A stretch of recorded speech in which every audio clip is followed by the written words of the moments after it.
Vamos abrir nossa Bíblia e vamos ler um versículo no livro de Mateus, capítulos 24. Mateus 24, versos 14.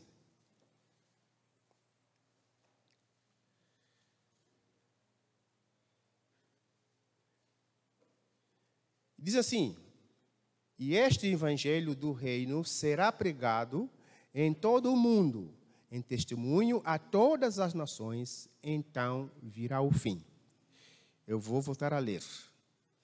E este evangelho do reino será pregado em todo o mundo, em testemunho a todas as nações, então virá o fim. Oremos. Pai querido, Pai amado, nós lemos uma porção, apenas um versículo da Sagrada Escritura, de onde queremos, Pai amado, esperar que o Teu Espírito Santo nos fale, nos mostre e também, Pai, nos convença a entender o que nela está contido, para que nós saiamos daqui, Senhor, suficientemente instruídos da Tua Palavra. Pai, faça isso, é o que nós te pedimos, em nome de Jesus. Amém. Queridos irmãos,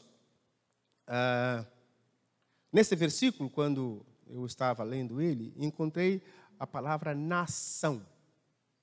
E este evangelho do reino será pregado em todo o mundo, em testemunho de todas as nações. E a gente sabe que uma palavra, ela, dependendo do contexto em que ela está, ela pode significar isto ou pode significar aquilo, tá? Dependendo da ideia que ele está trazendo para nós. Então, a palavra de Deus, tá? Ela vai ser falada, vai ser pregada em todo o mundo.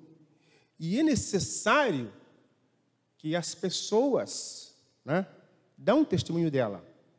É necessário que as pessoas deem testemunho de todas as nações. E então, olhando na palavra nações, estava olhando e vi que nações, ela pode significar pessoas, ou ela significa pessoas, é um conjunto de pessoas. Aí eu fui e compilei alguns exemplos, da qual vou passar a informar aos irmãos aquilo que eu achei, o que seria nação. Nação é um termo utilizado para se referir a um grupo de pessoas ou habitantes que compartilha de uma mesma origem étnica, de um mesmo idioma ou de costumes relativamente homogêneos, ou seja, semelhantes entre os seus pares. Então, mais ou menos, este autor nos deu, em síntese, o que ele fala com relação à nação, a palavra nação. Além de apresentar todos esses aspectos, uma nação pode ser considerada como tal, precisa agregar um sentimento de pertença ao todo esse grupo, ou seja, é preciso haver uma vontade por parte dos indivíduos em formarem uma nação.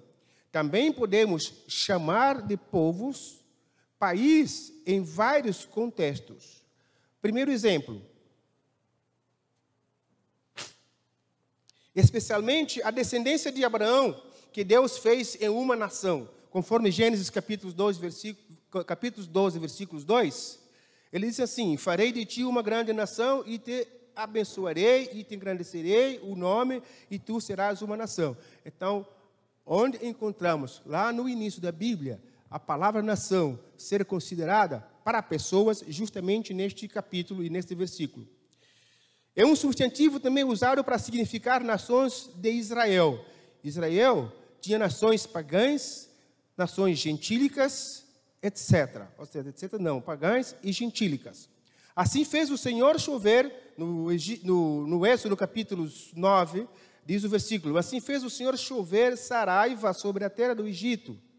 Havia saraiva misturada com fogo, saraiva tão grande, qual nunca houve em toda a terra do Egito, desde o que veio a ser nação. Então, havia também povos pagãos, povos gentílicos, que também eram considerados de nações. A palavra é usada em sentido figurativo também, para se referir a animais ou insetos, como em Joel, capítulo 1, versículo 6. Uma nação poderosa e inumerável veio sobre a minha terra. Os seus dentes são dentes de leão e tem presas de leoa, no sentido figurado. Então, nós vemos que a palavra, aqui no versículo, ela vai ser pregada e ela vai ser testemunhada pelas nações de todo o mundo. Então, até aqui nós vimos qual é o pensamento que o autor nos traz com relação à palavra nação, na qual essa palavra vai ser recebida e vai ser testemunhada. E o versículo lido aqui, ele nos traz o pensamento, a ideia bem escatológica. Algo que fala dos acontecimentos do fim dos tempos. Se voltarmos nela, é assim, que será, o evangelho do reino será, no futuro, será pregado. Será pregado a todo o mundo. Então, no sentido futuro. E este assunto surge em muitos livros da Bíblia. E somente a escatologia se preocupa de informar e de organizar e interpretar a sua informação. Somente a escatologia tem o poder de nos falar com relação a esse pensamento no futuro. Aí eu me perguntei, como é que então esta palavra há de chegar, há de ir lá para o futuro? Através de quem? Ou como? Qual é o método que vai ser utilizado para que essa palavra chegue até lá para o futuro? No sentido escatológico. Tanto, ninguém sabe quando o fim do mundo vai acontecer, mas a Bíblia fala sobre alguns acontecimentos e sinais que avisam que o fim está próximo. Nós estamos praticamente fartos de ouvir mensagens que nos mostram quando ouvires rumor de guerras, quando ouvires fomes, pestes, então ainda não é o fim, mas é o princípio das dores. Então, estes sinais servem como aviso, chamando as pessoas ao arrependimento, antes que seja tarde demais. Então, ele será pregado. E aqueles que têm a responsabilidade para que essa palavra chegue lá à frente, quem são eles?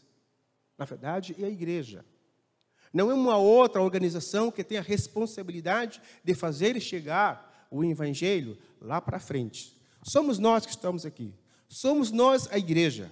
Razão pela qual eu entendi de que a característica primária, a característica principal da igreja, a característica natural da igreja é justamente fazer missões, é justamente transmitir a palavra de Deus a outras pessoas. Aí eu encontrei também um pensamento que é o seguinte: o futuro do mundo, eu entendi que não depende tão somente de Deus. O futuro escatológico do mundo não depende somente de Deus. Eu vou explicar, porque um pouco, parece que eu estou atrapalhando o pensamento. Por que não depende somente de Deus? Depende sim de Deus através de nós. Nós temos que nos deixar usar por Deus para que o evangelho possa chegar às próximas gerações. Então, somos nós os instrumentos que Deus precisa usar. Nós temos que nos dispor. Se olharmos no limiar da Bíblia, Deus precisou usar Jonas para que a sorte de Nínive fosse tratada. Deus precisou usar Moisés para que o seu povo voltasse do Egito. Deus precisou usar José para que acontecesse essa história toda que nós sabemos que foi até para o Egito. Deus precisou de usar a instrumentalidade do apóstolo Paulo para que os gentios fossem alcançados. Então, Deus precisa usar cada um de nós. Cada um daqueles que um dia ouviu a palavra de Deus. Cada um daqueles que um dia falou: Senhor, eis-me aqui. Eu estou ouvindo a tua palavra. Eu te amo, eu te sigo, eu te sirvo. Razão pela qual eu digo assim que o futuro escatológico do mundo não depende tão somente de Deus. Depende sim de Deus, mas Deus, Ele usa a cada um de nós, usa o ser humano, homens, mulheres e crianças. A Bíblia está cheia, né, de figuras, de personagens que nós poderíamos aqui mencionar, que Deus usou para que a palavra fosse, né, ensinada, fosse levada e chegar nos lugares distantes que nós temos lido e temos entendido. Assim como nós vimos algumas fotos aqui. Deus um dia usou essa igreja. Deus um dia usou a instrumentalidade do pastor principal dessa igreja para dar o apoio a esse trabalho todo que foi feito lá em Angola. Deus um dia precisou usar cada um de nós para que nós chegássemos até nas Furnas, aqui no sul de Minas. Deus tem usado os irmãos para que saíssemos até as redondezas da nossa cidade. Os irmãos vão para a Zona Norte, né? Para a Zona Norte, para ver as aldeias dos índios que estão lá. O irmão Carlos tem ido até os índios. Precisa usar homens e mulheres. Temos ido para a aldeia Crucutu, para que a palavra chegasse até lá. Então, depende de nós nos dispormos a Deus. Mas também de que forma que nós vamos dispor a Deus? De qualquer jeito. Qual é a maneira que a gente deve entender para se dispor a Deus? Vamos entender quando a gente vai num trabalho, a gente é empregado de uma firma e estamos ali no nosso ofício e nós temos um chefe do nosso lado. Ele nos dá um trabalho para nós desenvolvermos, nós executarmos. E a gente executa, né, com aquela lerdeza, com aquela passividade. Um trabalho para ser feito em 1 hora, 2 horas, no máximo, a gente está fazendo quase todo o período da manhã. Será que o resultado, será que a observação que você vai receber do teu chefe direto ou da tua empresa vai ser um resultado, vai ser uma observação adequada, louvável? Você poderá estar esperando uma promoção trabalhando desta forma? Irmãos, é exatamente a mesma maneira quando nós nos dispomos para fazermos a obra de Deus. Muitas das vezes a gente nega não com palavras, a gente nega com atitudes, com atos. Temos ouvido muitas vezes, não só aqui na nossa igreja, mas em alguns lugares, o pastor convida, né, convoca a igreja para o evangelismo na praça, na rua, não sei mais quantos. E a gente acaba chegando, né, a hora que nós acharmos conveniente, não a hora que o pastor local marcou. Isto é uma forma de negar, com atitudes. Não só com palavras. Mas vale a gente chegar para o pastor assim: pastor, olha, lamento, mas eu não vou poder estar presente devido ao impedimento que eu tenho. Ótimo, está resolvida a sua parte. Mas a gente levanta a mão. Amém. Que nem quando nós começamos, por exemplo, a nossa campanha de 40 dias de jejum e oração, né? Vamos lá, segunda-feira. Levanta a mão. Terça-feira, quarta, vai até domingo. Mas quando a gente chega no nosso dia, tá? Ou a gente cai no esquecimento, ou alguma coisa acontece, mas vamos lá, estamos apenas fazer comparações de que forma é que nós devemos realmente nos propor diante de Deus para que esta palavra possa chegar amanhã nas outras gerações. Eu estava outro dia pensando, no mesmo momento que estava lendo esse texto, preparando os pensamentos para compor esse texto, eu vi que eu conheci os pastores que pregaram a mensagem para os meus pais. Eu conheci. Eles eram ingleses. Na segunda metade do século passado. Por volta de 50. Eles chegaram no norte de Angola por volta de 1920. Por volta de 50, né? O menino já estava andando, já tinha nascido, então eu os conheci, aqueles que levaram a palavra para os meus pais. E, bom, meio século depois, tá, eu posso ser, né, um pequenino instrumento para poder levar também a outros aquela palavra que um dia ouvi dos meus pais. Então, eu louvo a Deus por Deus ter permitido, ter levantado homens lá na Inglaterra, deixaram seus lugares, foram lá para a África, sofreram aquelas situações que alguns de nós sabemos e imaginamos como é que é sair do seu país e ir para um lugar muito difícil, onde não tem as coisas como nós temos em nossa casa, acostumados talvez a um bom banho, acostumados a uma comida, a uma mesa, a um sossego diferente, e eles lá, nos primeiros anos, né? Imagine, há 30, 40 ou 50 anos atrás, o que era entrar nos lugares mais distantes, onde não havia estradas, onde não havia aeroporto, não havia nada. Mas a palavra chegou lá, e de lá chegou aos nossos pais, os nossos pais chegou até a nossos filhos. Praticamente é essa, né, o entendimento escatológico que eu fui buscando, que eu fui entendendo. Eu fui fazer um pensamento regredindo. 1920, 1930, aqueles missionários estavam trabalhando com os nossos irmãos africanos, com os nossos pais, nossos avós. Fazê-los conhecer a palavra. E com certeza, eles se doaram, eles se entregaram, ouviram a palavra, e do jeito deles, eles passaram a palavra para nós. Eu me lembro, eu estava casado, um dia fui levar a minha esposa para apresentá-la ao meu padrinho, e aí ele pediu para que eu falasse da palavra de Deus, daquilo que eu tinha aprendido já, porque eu tinha tido a notícia que eu estava já falando da palavra de Deus. Infelizmente, eu não podia transmitir na língua que, às vezes, os irmãos estão vendo no Facebook, eu estou cantando, né? O irmão falou assim, pastor, você está cantando em angolano, né? Mas eu não podia pregar, porque eu tinha certa dificuldade. Eu já tinha saído da aldeia, já estava praticamente vivendo numa outra cultura, que é a cultura europeia, falava só português. Então, é um pouco difícil um rapaz novo ter um domínio ainda mais da língua bíblica, né? Do conceito bíblico, das palavras que são muito bem colocadas, muito bem fortes, e algumas delas é de difícil interpretação. Então, eu falei para o meu padrinho que eu não podia falar a palavra de Deus em língua nacional, Kikongo.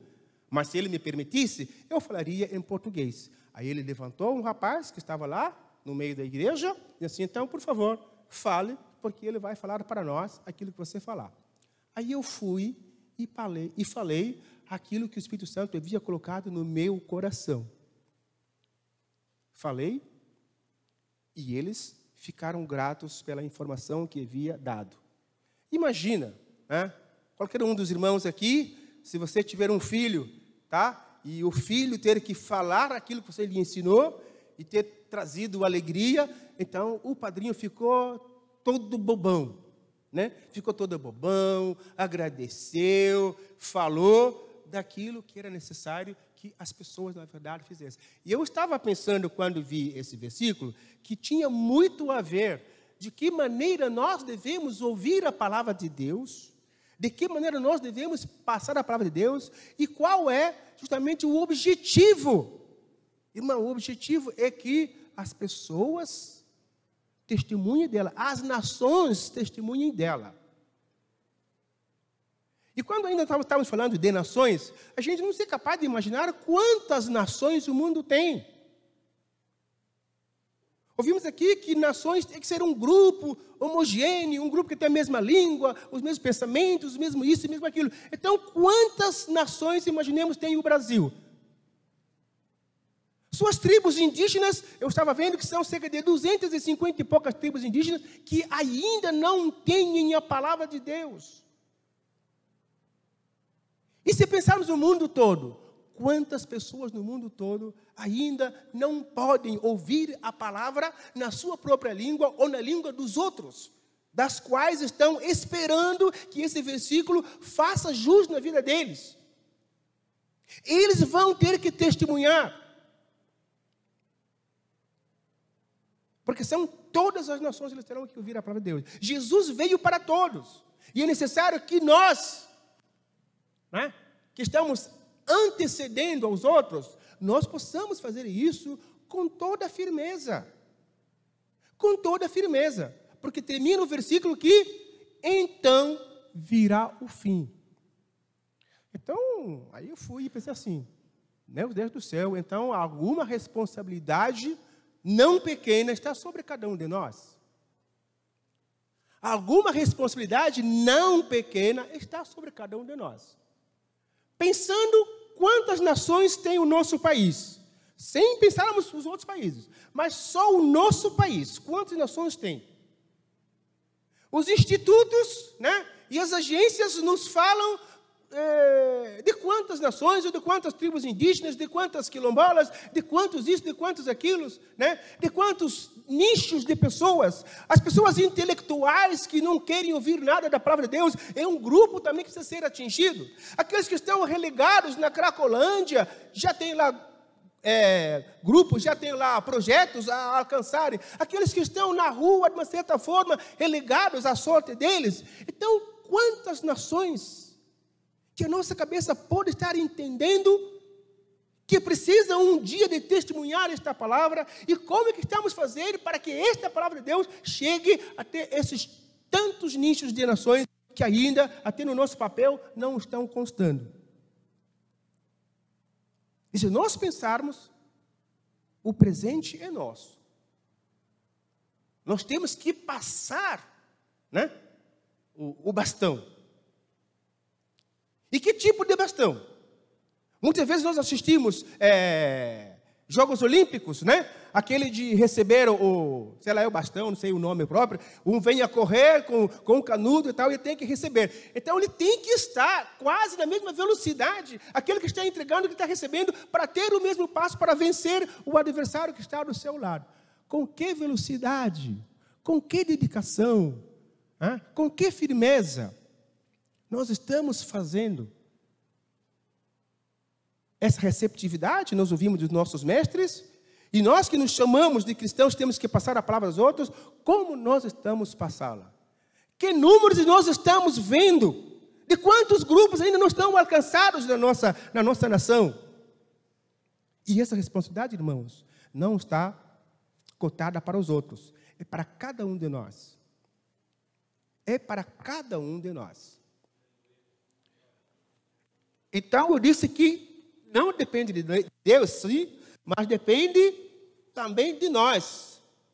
Nós temos que nos deixar de ser usados por Deus, para que o Evangelho possa chegar às próximas gerações. Deus precisou usar todos esses profetas que eu já falei, seja Jonas, seja Noé, seja Daniel, José do Egito. Deus usou eles. E dependendo da maneira pela qual nos permitimos Deus nos usar, podemos ser bons ou maus servos. Aí vem a analogia sobre a multiplicação. Então, dependendo de que maneira, de que velocidade nós estamos nos deixar sendo usados por Deus, aí vem uma história, uma analogia que praticamente muitos de nós sabemos. A analogia sobre a regra da multiplicação que vem de uma semente. Alguns de nós entendem melhor do que eu a questão de campo. Vamos pensar no milho. Segundo a história de um bom agricultor, que um grão de milho jogado na terra, ele produz um pé de milho. E esse pé de milho pode produzir, dependendo do local, se eu estiver errado, os irmãos me corrigem, esse pé de milho pode produzir entre 3 a 4 espigas. Pastor que é bem lá do interior, né, está me acompanhando. Esse pé de milho, gerado por um grão, pode produzir entre 3 a 4 espigas. Então, se forem 3 espigas, e cada uma dessas espigas, ela tem mais ou menos, chutando por baixo, 600 grãos de milho. 600 grãos de milho. Então, se o pé de milho só deu 3, vamos ver se 6 vezes 3, 18, são 1.800 grãos de milho vai dar aquele pé. Mas se o pé deu 4 espigas, vamos multiplicar 6, que é a base que nós achamos, 6 é 600 grãos, 6 vezes 4 são 24. 2.400 grãos, né, ou 2.400 grãos de milho vai dar aquele pé. Agora, imagine você voltar a semear esses 1.800 ou esses 2.400 grãos. E se cada um desses grãos produzir um pé de milho, e a multiplicação for, né, desta forma para frente, então, qual é a velocidade que nós podemos imaginar? Poderemos alcançar as nações futuras. Deu para fazer a matemática, mais ou menos? Não fui muito bom em matemática, tá? Mas eu usei essa analogia porque você tem aqui alguém que é do Paraná, que é terra do milho, né? Lá onde que tem hectares de milho. Mas se nós pensarmos, justamente devia ser pensado desta forma, tá? Que se cada um de nós nos considerarmos um grão de milho e sermos plantados, adubados na terra e produzirmos, né, uma espiga, e que essa espiga possa trazer 600, ou se o nosso pé poder produzir 4 espigas, e essas 4 espigas das 600 termos 2.400 outros grãos, então quantas almas poderão estar ouvindo a palavra de Deus? Porque o fato está aqui, é necessário que seja pregado o evangelho do reino. Irmãos, evangelho do reino. E se nós pensarmos a palavra evangelho do reino, evangelho já sabemos que é boa nova. Evangelho é boa nova. Boa nova de quê? Hoje tem muita gente dando notícia. Qualquer um, ou é jornalista, ou é repórter, ou é comentarista, ou é isto e aquilo. Mas esta notícia é boa. É a boa notícia. Ela não é comparada a qualquer outra notícia que está por ali. Aquela que a gente está lá no sofá da sala assistindo, não é essa notícia. Ainda mais, ela é uma notícia, tá? Cujo reino é o reino do Senhor. É a notícia que pertence ao reino do Senhor. Uma notícia que não pertence a qualquer reinado, a qualquer grupo, a qualquer país, não. É a maior notícia que o mundo jamais gostaria de ouvir. E ela está colocada sob a responsabilidade desses, se posso chamar, jornalistas de Deus. Então, só o fato de nós virmos aqui, só o fato de nós, né, nos deixarmos ser desafiados pelo Espírito Santo e virmos aqui e ouvirmos isso, então há uma certa responsabilidade, há um certo tino de responsabilidade sobre cada um de nós, de que nós devemos aprender, né, sucintamente, devemos aprender bem, porque essa notícia é a melhor, a mais profunda notícia, a melhor notícia que o mundo jamais ouviu, que nós temos que passar para frente. Porque nós estamos vivendo o tempo de quê? Dos fake news, né? Tem muita notícia que não vale nada. Você ouve e às vezes nós que temos, né, o dedo ligeiro para passar notícias no WhatsApp, você já leu, você não conferiu, já passou. Às vezes a gente passa fake news. Quantos de nós já não passou a isso? Tá? Mas no aspecto principal, nesta noite, nós estamos aqui como se fosse alunos numa academia, né? Ou numa faculdade, a melhor faculdade que o mundo jamais teve, para que possamos ser burilados, né? O termo burilados, trabalhados, né? Preparados, para que nós sejamos instrumentos a passar essa notícia aos outros.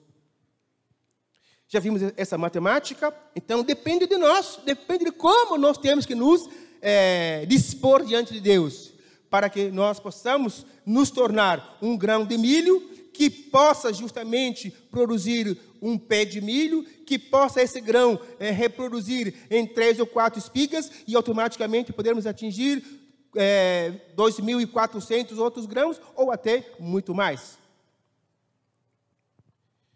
Em Mateus 4:8 diz outra coisa assim, que outra caiu, assim, falando falando da qualidade de milho, falando da qualidade de cada um de nós.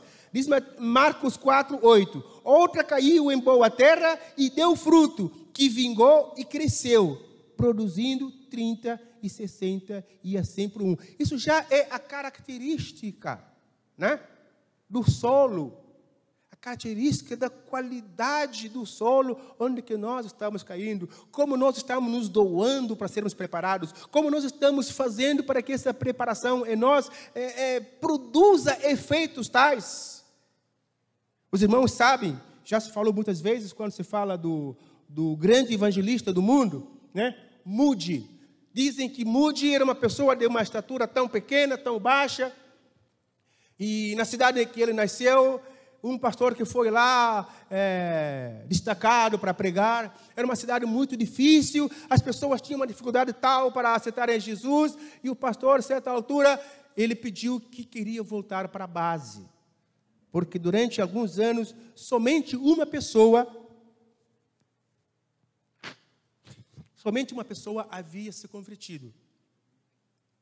Somente uma pessoa havia se convertido. E ele ficou frustrado, ligou lá para a base, para a sua igreja: "Ó, pastor, eu quero voltar, porque aqui os meninos todos querem ir para o inferno, sou uma pessoa. Estou aqui mais tempo, 4, 5 anos, só apenas uma pessoa se converteu." Bom, a história diz que o pastor voltou, os tempos se correram, vieram os tempos, e essa única pessoa que havia se convertido naquele local se chamou Moody, e conforme nós sabemos que, como Moody, nós só tivemos agora o Bill Graham. 2 personagens que o mundo, né, não digo mundo atual, não falo de mundo atual, porque nós alcançamos a história deles, eu ainda estava em Angola, quando Bill Graham veio aqui no estádio do Rio de Janeiro, né, pastor? Há uns 40 anos, ele veio no estado do Rio de Janeiro, no Maracanã. Bill Graham veio e fez uma jornada maravilhosa, e são números incríveis que se renderam aos pés de Jesus. Então, Bill Graham, atrás dele, Moody. Moody faleceu primeiro e depois surgiu Bill Graham.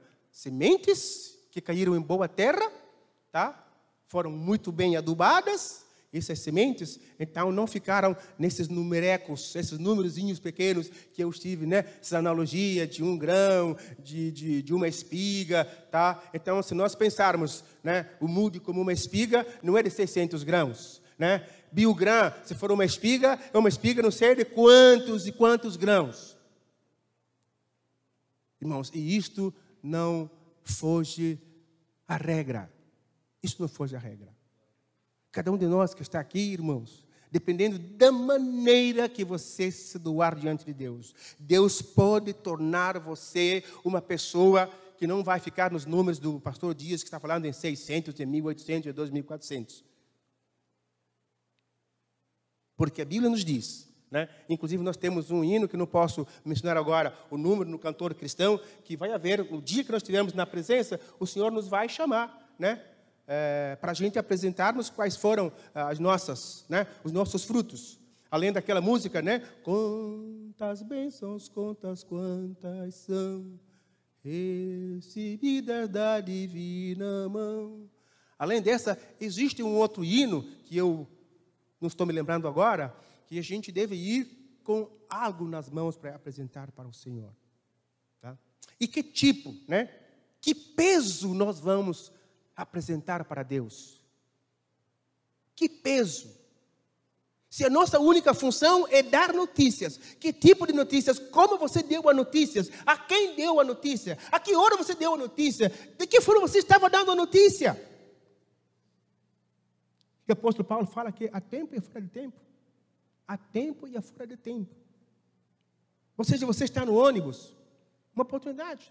Paulo que nos fala isso, que ele aproveitava todas as circunstâncias. Ele estava no navio, ser levado como prisioneiro, ele estava falando com os marinheiros, ele estava lá no Areópago, ele estava falando, ele estava lá na cadeia preso, ele estava falando, ele estava não sei aonde, ele estava falando de Jesus. E isso, irmãos, não é particular de Paulo. Não é particular de Paulo. Tudo bem, Paulo foi achado, né, por Deus, e assim, eu quero que você leve a minha palavra para o meu povo. Mas do mesmo jeito, você está aqui, pode ser achado, e Deus permitir que você também leve a palavra para o seu povo. Mas não existe aquela regra, não, eu só posso levar para X pessoas. Não existe esse número X de pessoas. Então, estamos aqui falando que muita semente, tá, poderá cair em boa terra. E você é uma das sementes, você é um desses grãos. Estamos dependendo justamente de cada um de nós para que esse versículo, né, se consuma, se conclua lá no futuro. É um versículo escatológico. Que nós façamos a nossa parte, e muito bem feita, para que as novas gerações, os vindouros, nossos filhos, nossos netos, recebam de nós essa palavra. E eles também um dia possam passar, para que escatologicamente nós possamos ver os efeitos. Amados, ao lermos o apelo de Isaías, nós estamos falando sobre Isaías capítulo 6, versículos 8.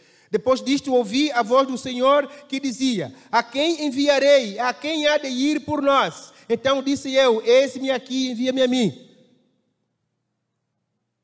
É isso, irmãos. Isaías ouviu isso. Ele ouviu a voz do Senhor. Deus olhou na terra e a situação estava caótica. E ele falou: a quem enviarei? E Isaías falou: Senhor, eis-me aqui, envia-me a mim. E ele foi enviado. Com certeza ele obedeceu, ele deu os ouvidos, deu a cabeça, ele ouviu, aprendeu e então transmitiu a palavra. E através das gerações nós chegamos nos dias atuais. Então convém que nós façamos como os nossos antepassados. Façamos como isto que eu há pouco falei, que eu conheci, né? Arcibaldo Patterson, Fernando Galas, né? Lá na década de 50 para 60, que levaram o evangelho aos primeiros africanos, angolanos, desculpe, os primeiros angolanos do norte de Angola. E deles nós ouvimos, e nós estamos tentando passar aos demais. E aqueles que ouvirem de nós, espero que eles tenham caído ou venham cair em boa terra, tá? Venham cair em boa terra, que superem os seus mestres, como a história do Moody, tá?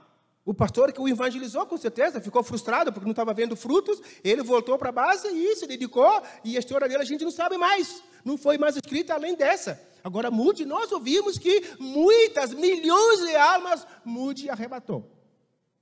Também nós não ouvimos quem foi que evangelizou o falecido missionário Bill Graham.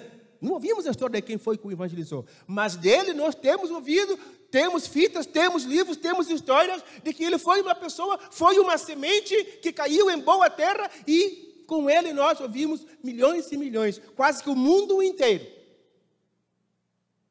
Às vezes pode aparecer irmãos, né, que têm um senso do humor, que nem o pastor Xavier, ou o pastor Maurício, tá?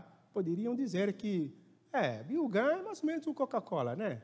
Porque está conhecido em toda parte do mundo, né? Coca-Cola está quase em toda parte do mundo, então o crente de Coca-Cola foi Bill Graham, né? Agora imagina, irmãos, hoje, com todos esses equipamentos que nós temos, né? Com essa virtualidade, quantas pessoas não podem ser alcançadas? Aqueles que são nerds, né? Aqueles que sabem como colocar as mensagens. Outro dia eu fiz uma brincadeira, vou confessar para os irmãos, fiz uma brincadeira interessante. Eu peguei em R$25 e eu impulsionei na minha página. Impulsionei sobre o Evangelho.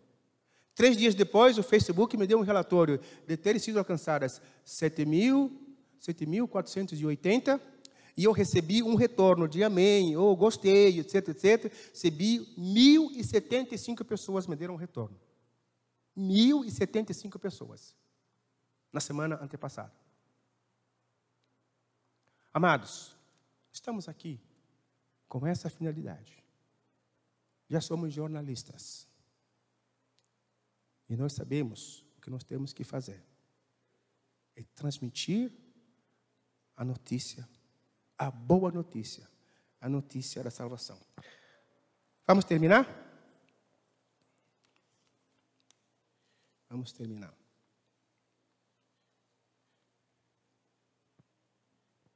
E ainda, o mundo evangelizado só atingiu a menos da metade, ou seja, abaixo da metade, que é 3 bilhões de pessoas. Eu estava vendo que o mundo hoje tem cerca de 7 bilhões. Esse dado foi dado em 2017. 7 bilhões, quase 8 bilhões de pessoas. Mas as agências missionárias nos falam que nós ainda só podemos alcançar menos da metade das populações do mundo. Então, menos da metade é menos de 3 bilhões e 800 mil pessoas alcançadas. Então, estamos aquém dos números. Estamos aquém da atividade. Estamos longe da atividade. Estamos muito longe da atividade. Ou seja, 2 bilhões e 600 ou 2 bilhões e 700 milhões de pessoas são as que ouviram. Mas ainda tem nações que eles não têm nem a língua, na Bíblia, na língua deles. Tem nações que não têm e nunca ouviram falar de Jesus. E nós ouvimos falar de Jesus todos os dias. E nós deveríamos repetir para os outros. Eu, na verdade, fiquei assim, admirado, porque nunca tinha feito essa brincadeira que eu fiz. Tá? De R$25, 1.075 pessoas me devolveram a informação de que eles leram aquilo que eu pedi que chegasse no aparelho deles. E a própria empresa do Facebook me falou, 7.480 pessoas, nós fizemos chegar a tua mensagem. Qual o desafio que fica para nós esta noite? Como é que nós vamos entender este versículo esta noite? A verdade, porém, é que a igreja só vai entender a urgência da sua tarefa missionária se conseguir olhar para os povos não alcançados em todo o mundo para a perspectiva do próprio Cristo, em perspectiva do próprio Cristo. Jesus veio no mundo porque nós não éramos alcançados. Ele veio e nos alcançou. Agora, como é que nós vamos entender isso? Só quando nós entendermos que tem outros irmãos que ainda não comeram a comida gostosa, ainda não ouviram a notícia maravilhosa que nós ouvimos. Então, não podemos ser egoístas nesse ponto de vista. Amém, amados? Que Deus abençoe. Curva a sua cabeça, vamos agradecer.